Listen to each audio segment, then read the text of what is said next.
Olá, UFO no Plural de hoje destaca alguns cursinhos preparatórios para vestibular dentro da Universidade Federal de Uberlândia. Para quem quer ingressar no ensino superior.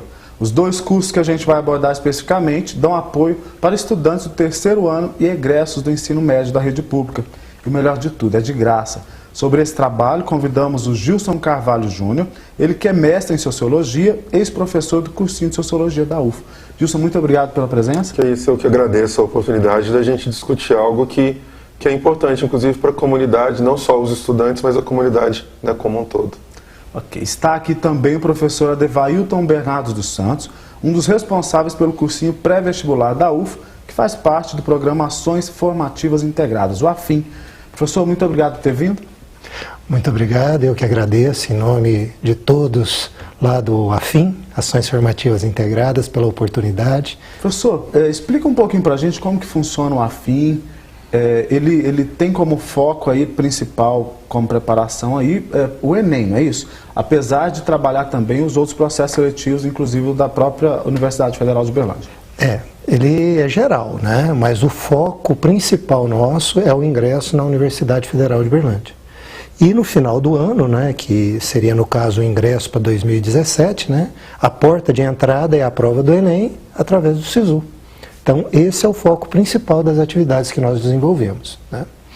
Ele funciona numa via de mão dupla, né? É por isso que são ações formativas integradas.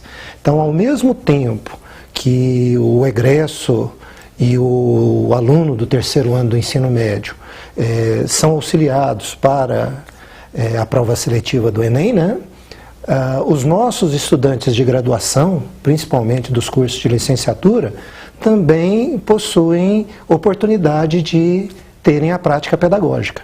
Então, esse contato é muito importante, né? Para quem vai dar aula mais na frente, é uma troca realmente muito importante, né? E essa é a função da universidade, né? Então você não pode dissociar, né, o ensino da extensão e da pesquisa também, né? Então nesse caso aí, principalmente o ensino que seria voltado para os nossos alunos, principalmente dos cursos de licenciatura, né, a formação inicial de professores, e ao mesmo tempo também apoia o ensino, né, para os estudantes do terceiro ano de ensino médio e já egressos que irão se ingressar na universidade. Então é uma ação de extensão também. Certo. Professor Gilson, como que é o trabalho desenvolvido dentro da área da sociologia? De quem foi essa iniciativa? Por que incluir um programa, um curso ali voltado para a sociologia? Então, inicialmente, a professora responsável pela prática de ensino, a professora Elizabeth, ela já, com as primeiras turmas de ciências sociais aqui da universidade, já havia pensado no mini curso que é ministrado até hoje, também voltado, né, para os processos seletivos, o Enem e os processos aqui da própria universidade, de como colocar o conteúdo da sociologia para esses processos. De início havia uma dificuldade, porque aqui na região, por exemplo, só Uberlândia, só a universidade cobrava sociologia. Depois, quando passou a ser, né, voltou a sociologia, a filosofia para o currículo do ensino médio, isso ficou um pouco mais fácil no sentido de que é uma disciplina que precisa ser trabalhada pelo estudante, pelas escolas como um todo, e que para os universitários, aqueles que estavam na prática de ensino, já concluindo o curso, né, passando pela licenciatura, era uma oportunidade também de colocar aquilo que foi aprendido em sala de aula, né, as teorias, todos os conceitos, colocando isso para aqueles estudantes que têm aquele objetivo de chegar aqui à universidade também. Então, assim, foi um casamento, né, do que é colocado durante o curso e daquele conteúdo que é cobrado para os processos seletivos. Em específico para o Enem, né, são colocados temas como cultura, movimentos sociais, relações de poder, que também são cobrados aqui pelos processos seletivos da UFO. A diferenciação no conteúdo, né, ela é muito pequena. Às vezes aqui na universidade cobra-se um pouco mais dos clássicos, de um ou outro ponto em específico, mas geralmente são assuntos que são semelhantes nesses processos. Então você tem a oportunidade de trazer os universitários, né, de fazer com que aqueles que realmente estão pensando na prática docente, né, que querem seguir né, trabalhar em escolas, enfim, de que eles tenham a oportunidade de vivenciar isso, né, estando ali com o público, que é o estudante do terceiro ano ou o egresso que, né, do terceiro do ensino médio que quer chegar aqui, e de também pensar, né, opa, qual é a prática, que tipo de profissional que eu quero ser. Então é uma atividade muito rica, tanto para a instituição como um todo, né, os seus universitários, como para a comunidade também. Existe alguma dificuldade maior com relação a essa disciplina? Então, eu não sei dizer se é só essa disciplina, né? O aluno que ele é melhor em exatas, ele vai ter um pouco mais de dificuldade em humanas, vice-versa. Isso é comum do estudante. Agora, o que é preciso pensar é que durante um bom tempo, especialmente na década de 90, início dos anos 2000, quando o Brasil cresceu muito, né, talvez a área de exatas tenha sido um pouco mais valorizada. E aí a área de humanas agora está voltando, né, está tendo esse resgate da importância da sociologia, da filosofia, de se ter pessoas cada vez mais críticas, né? O mercado de trabalho, inclusive, exige isso, e não só pelo mercado de trabalho, por uma postura de cidadão também. É claro que não são só as disciplinas de sociologia e de filosofia que o fazem, outras disciplinas também, né, fazem isso. Você pode tornar um cidadão crítico também na física e em outras disciplinas. Às vezes fazem maior número. Isso, talvez assim, como os temas são mais comumente trabalhados. Mas a questão é pensar que hoje a gente está numa sociedade que é chamada era da informação. Né? Antes havia a dificuldade de se ter o acesso à informação. Hoje as pessoas têm uma informação mais fácil, mais democrática, ainda que não para todos. Mas se eu tenho a informação mais fácil até mim, como trabalhar com essa informação? Como eu fazer disso um capital cultural para que eu tenha, né, seja diferente no mercado de trabalho, na minha graduação, onde quer que eu esteja? E aí a sociologia, a filosofia e outras disciplinas têm um papel muito importante nessa formação, né, a formação literalmente do indivíduo com conteúdo formal, mas além disso, com conteúdo crítico também. Informação todo mundo tem, né, no mundo Informação atual. Todo mundo tem. Formação com qualidade, transformar isso em um capital cultural que vá fazer diferença, aí realmente é um grande desafio. Ok. Professor, já no curso lá preparatório lá do AFIM, lida com várias disciplinas, como que vocês lidam com isso lá? Então, o modelo principal que a gente tem, né, espelha-se um pouco no que a escola oferece, né? E também o que o Enem tem como diretriz, né? O que o Enem coloca como diretriz. Só que ao contrário, não é o contrário, mas indo mais para o Enem e um pouco fora do currículo tradicional, né? Nós temos algumas disciplinas que normalmente os cursinhos tradicionais da cidade, enfim, eles não dão, vamos dizer, aquele foco específico, né? Então, por exemplo, nós temos uma disciplina de questões étnicas e raciais, que normalmente é uma disciplina, apesar de estar em lei, a obrigatoriedade, né, de história da África, cultura afro-brasileira, né? Ela não tem a devida atenção nos cursinhos tradicionais, né? Nós temos uma disciplina específica para trabalhar essas questões.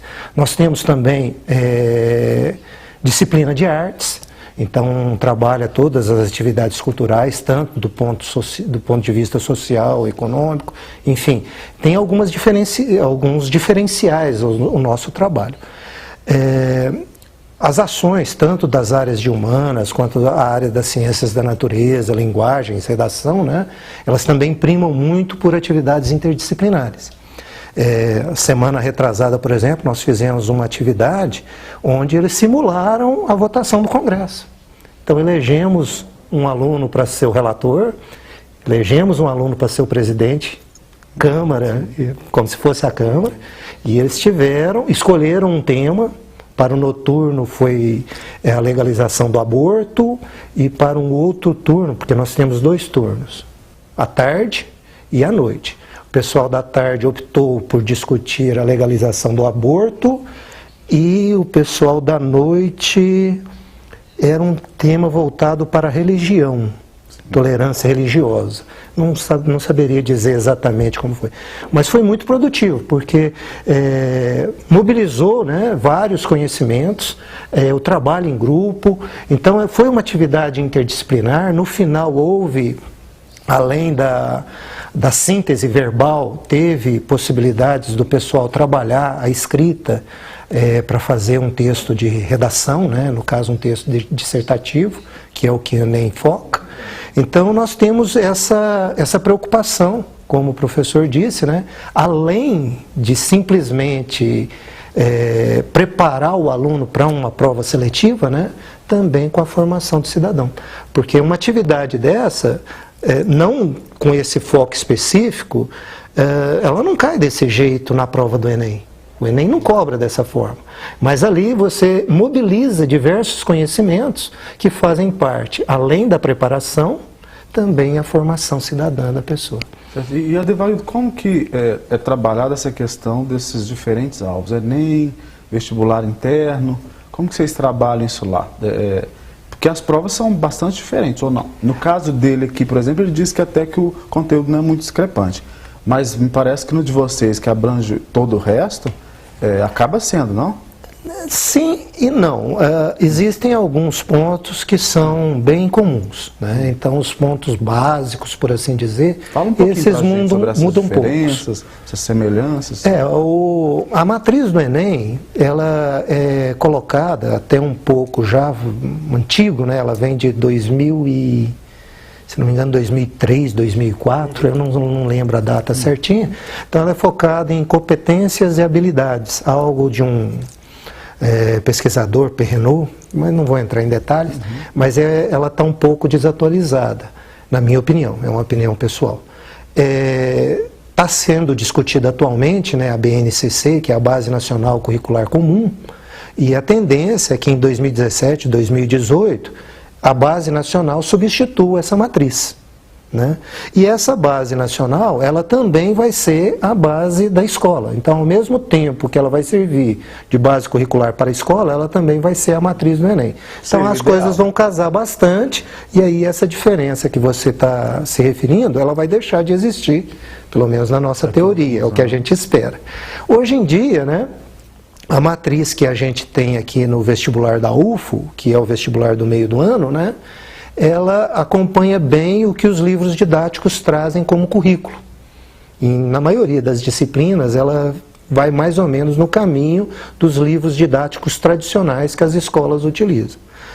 E no Enem, ela é baseada nessas competências e habilidades, como eu disse. Então, tem algumas coisas que diferem um pouquinho. Mas na hora que você coloca as provas uma e contra a outra, fazendo uma análise crítica, as diferenças não são tão gritantes. Mas acaba tendo uma ou outra diferenças em uma ou outra disciplina. Mas dá para conciliar bem, porque, por exemplo, como o vestibular mesmo, ele é só no meio do ano, e no caso da UF ele já foi, né? Então a gente está focando mesmo agora para o exame do Enem, que vai ser mais ou menos em, se não me engano, outubro, novembro. Início de novembro. Início de novembro. Em termos de redação, alguma alteração? Então, a redação, no caso do Enem, é texto dissertativo, né?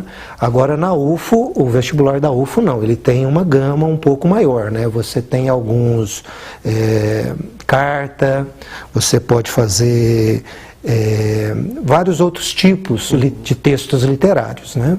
Mas no caso nosso, na redação para o nosso programa, a gente foca no texto dissertativo. No caso, como a gente começou as atividades do Afim um pouco antes do processo seletivo aqui da UFO, nós fizemos algumas atividades voltadas para esse pessoal que conseguiu a aprovação na primeira fase. Então a gente fez uma coleta do pessoal que conseguiu a aprovação e fizemos um trabalho diferenciado com ele. Inclusive trabalhamos esses outros modelos de textos que são cobrados na redação, aqui do vestibular da UFO. Tá, ok, a gente vai dar uma pausinha no nosso bate-papo. UFO no plural vai para o intervalo e volta já já, fica aí.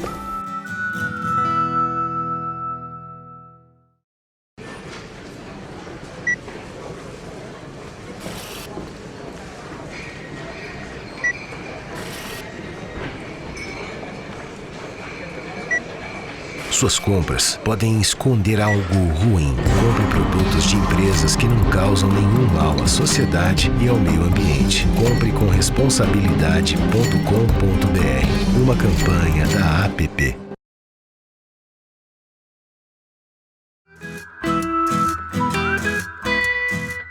Estamos de volta ao UF no Plural de hoje. Detalhe os cursinhos preparatórios para vestibular dentro da Universidade Federal de Uberlândia. E de graça. Sobre este assunto estão aqui comigo nos estúdios os professores Gilson Carvalho Júnior, mestre em Sociologia e também ex-professor do cursinho de Sociologia. Está aqui também Adevailton Bernardes dos Santos, um dos responsáveis pelo cursinho pré-vestibular da UF, que faz parte do programa Ações Formativas Integradas, o AFIM. Bom, no bloco anterior a gente estava detalhando sobre essa diferença de conteúdo quando prepara o aluno para o Enem e quando prepara o aluno para o processo interno aqui da UF, né? E com relação a quem pode participar de ambos os cursos, no caso o senhor primeiro. No caso, por ser uma ação de um programa institucional, né, o método mais democrático que nós utilizamos é via edital. Então nós tivemos um edital no momento oportuno, no começo de março, divulgamos esse edital em todas as escolas públicas de Uberlândia, né? Essa receptividade da escola ela é variável, às vezes o diretor permite que a gente vá, divulgue mais perto do estudante, outros diretores, às vezes pela própria política da escola, às vezes pega só o cartaz e divulga o próprio diretor, mas quanto a isso não é problema não. Mas fizemos a divulgação em todas as escolas e a pessoa, sendo egresso de escola pública, ele já está dentro dos requisitos que a gente coloca como critério de seleção para ser estudante do AFIM, né? E no caso ele tem que estar ou no terceiro ano ou ser egresso. E aí entra também o ensino de jovens e adultos. Nós fomos no SESEC em Uberlândia, nós temos uma parcela significativa de estudantes que não terminaram o ensino regular na idade que a gente chama de idade comum, né, que a maioria dos estudantes terminam, né, por N motivos. E aí hoje eles participam do ensino de jovens e adultos, que é uma outra modalidade. Também temos vários estudantes dessa modalidade dentro do nosso cursinho. Nós tivemos, aumentamos, inicialmente a gente tinha uma previsão de 110 vagas, 120 vagas. Conseguimos expandir isso para 210 vagas, mas tivemos mais de 1.000 inscritos. Então é um processo seletivo que a gente, talvez... a gente fica até um pouco sensibilizado, porque a gente gostaria que todas aquelas pessoas que tivessem feito a inscrição, tivessem a oportunidade de participar. Porque a gente vê muita história de vida lá, que a pessoa relata as dificuldades, né? Não só financeiras, mas dificuldades sociais, dificuldades Histórias de vida mesmo. Histórias de vida.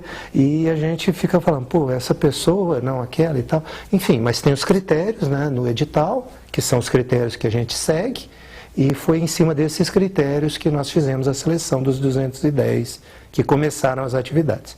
A gente sabe que também até o final do curso, que é a véspera do Enem, né, é um longo caminho, então vai ter algumas desistências, as pessoas às vezes, por N motivos também, não se sentem confortáveis às vezes em dar continuidade, né? Então a gente tem as chamadas que vão sendo feitas à medida que vai havendo essas desistências, né? Então é mais ou menos assim que funciona.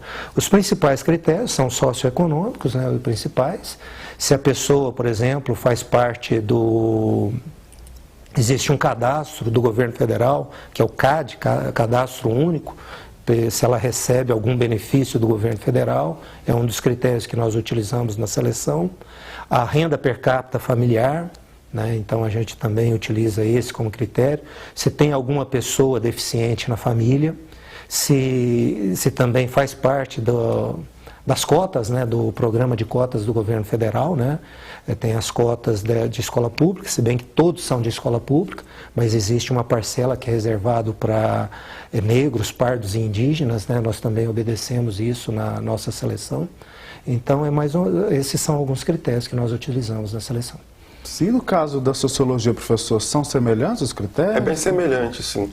E aí é só importante ressaltar que, além de ir às escolas, divulgar, né, como tem uma parcela que já terminou o ensino médio, mas não conseguiu ainda a sua vaga, né, num curso de graduação, também há a divulgação pelas redes sociais, né? Isso hoje tornou-se um aliado, né? Então ele pode ver através de um cartaz, ele pode ter a informação isso na sala de aula, quando é permitido que seja divulgado também entre os alunos do terceiro ano, mas também é bastante divulgado, né, usando as redes sociais que nós temos hoje ao nosso alcance. E aí é feito um processo também para essa escolha, obedecendo os critérios que o professor já colocou, porque é uma demanda sempre maior do que, infelizmente, a estrutura, né, naquele momento pode estar, né, trazendo para essas pessoas, pode estar oferecendo a elas. Mas é interessante colocar também que, assim, ele é um cursinho de graça, né, como você já colocou, não é cobrado por ele. Mas as pessoas, elas começam a ter a noção de que aquilo que é de graça, o que é público não é necessariamente de graça, no sentido de que não tem que ter importância, eu vou de qualquer jeito, eu vou ver do que é. Não é isso. Já começam a entender que é um serviço, né, oferecido pela universidade, que é mais do que justificável, porque essa comunidade é a comunidade que circunda aqui, né, que faz parte da comunidade, da cidade onde essa universidade está inserida. Mas ela começa a entender que é um direito dela.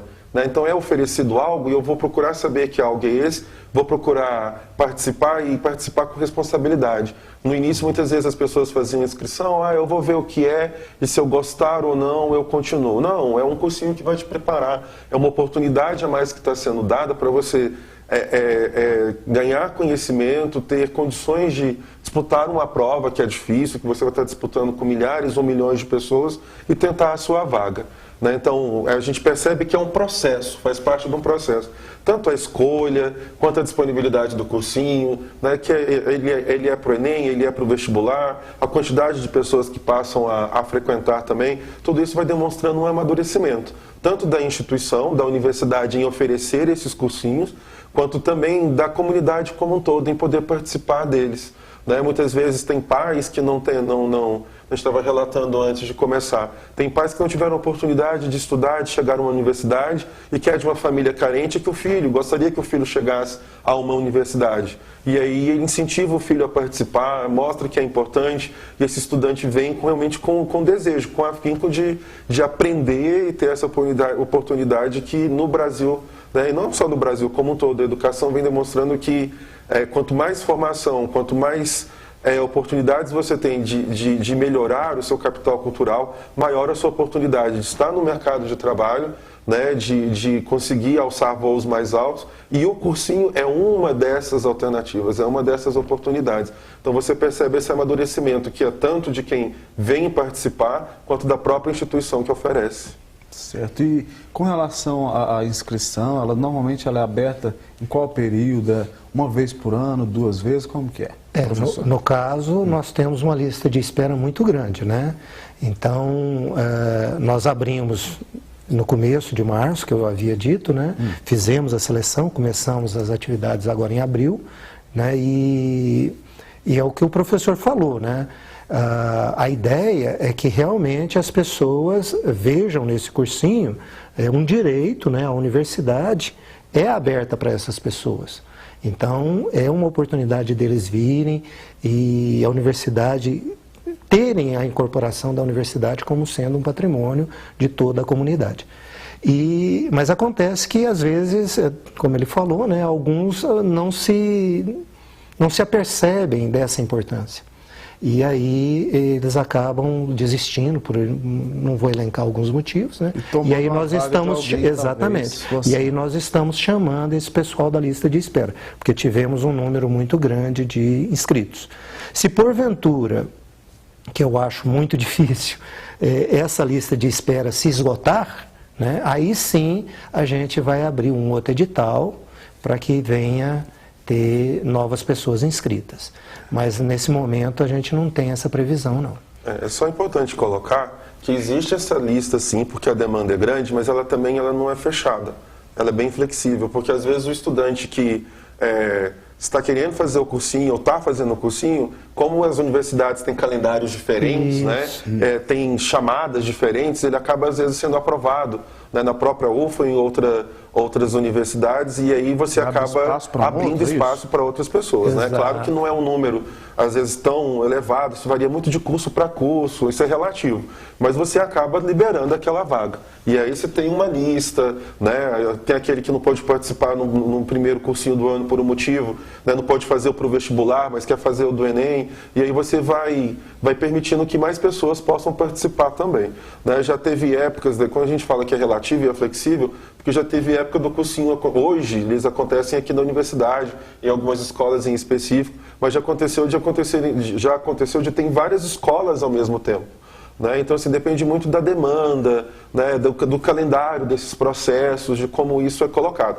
Mas, independente de já haver uma lista, ele é sempre divulgado, né? Então, vai acontecer agora o minicurso de Sociologia para o Enem. Então, mesmo que já tenham pessoas inscritas, continuará a ter a divulgação por cartazes nas escolas, visitando as escolas, pelas redes sociais, aqui também nos murais da universidade, né, informando a comunidade que vai acontecer o cursinho, né, e dependendo dessa quantidade de vagas que se tem disponível, as pessoas possam, né, se inscrevendo e depois serão informadas, né, de quando vai começar direitinho, como elas vão poder participar. O curso também serve como uma aproximação da comunidade com a universidade? Com certeza. Nessa perspectiva nossa, né, das ações formativas, nós temos isso bem claro, né? Então, é uma ação de extensão, né? Então, a universidade coloca o seu conhecimento, né, a serviço da comunidade, né? Então, acaba que você abre espaço. E é bastante interessante, né, você ver o aluno chegar na universidade e ver, né, nossa, às vezes ele não tinha ideia da dimensão que é a universidade, a quantidade de cursos, né, e os laboratórios, que às vezes ele tem acesso, a gente tem algumas atividades com alguns professores que abrem os laboratórios, mostram, às vezes alguns coordenadores de curso, né, falam a respeito do curso, né, não que todos vá fazer aquele curso, mas pelo menos mostrar qual que é a função do futuro profissional, onde que esse futuro profissional se insere na comunidade, quais atividades que ele pode desenvolver. Um espaço que é deles, muitas vezes não sabem nem exatamente fisicamente de como é, e às vezes estruturalmente, né, administrativamente, enfim. Eu acho que é um pouco histórico também, né? Às vezes muitas pessoas da comunidade não veem na universidade algo como sendo algo deles. Então eles veem como algo distante. A gente escuta, às vezes, nas escolas, a universidade não é para mim. Aí a gente fica falando, pô, mas da onde é que veio essa informação? Como que ele construiu essa concepção de que a universidade não é para ele? Então aí, se for discutir isso historicamente, né, tem vários fatores que levaram a essa construção, que é uma construção errada, antes de mais nada. Quando a gente escuta isso, a gente vê realmente que a universidade precisa desempenhar melhor o seu papel perante a comunidade. Mostrar que o espaço universitário é para a comunidade. Todas as pessoas têm direito a vir aqui e ter o ensino gratuito de qualidade. Há uma desconstrução, né? Primeiro achava-se, esse cursinho e tudo, esses cursinhos, essas atividades, a universidade está prestando um favor à comunidade. Não, ela não está prestando um favor, isso é uma obrigação, né? Nós temos que dar uma resposta à comunidade, né? Então é preciso ter esse processo que é duplo. A universidade precisa ir até a comunidade, aí, né, PIBID, tantos outros projetos, né, de excelência fazem isso, e como também trazer essa comunidade para cá, né? O retorno do Vem Pra UFO e outras atividades como os próprios cursinhos e minicursos tem feito esse papel, né, de desconstruir que por N motivos, como o professor colocou, né, acreditava-se que a universidade era e ainda é para boa parcela da população algo meio que distante, né, por motivos socioeconômicos e outras coisas que no momento não cabem aqui colocar. Mas vai, né, começando um processo de desconstrução disso. Ela é sim para todo mundo, né? Só que esse todo mundo vai chegando de uma outra maneira. Talvez bem paulatina, mais demorada do que nós gostaríamos, mas isso começa a acontecer, né? Então é interessante pensar que um estudante do ensino médio, hoje ele pensa, nossa, eu preciso estudar porque eu tenho um Enem, porque eu quero, o meio que eu tenho para chegar à universidade, e ele começa a encarar isso de uma maneira séria, né, os seus estudos. Então você vai pensando, né, durante décadas isso foi colocado de uma outra maneira. Isso agora vai sendo mudado, né? Não vai ser da noite para o dia, é um processo longo, mas que começa a acontecer. Ok, nosso tempo esgotou. Quero agradecer mais uma vez a presença de vocês. Bom, o Fui no Plural vai ficando por aqui. Na semana que vem tem mais. Muito obrigado pela sua audiência e até lá.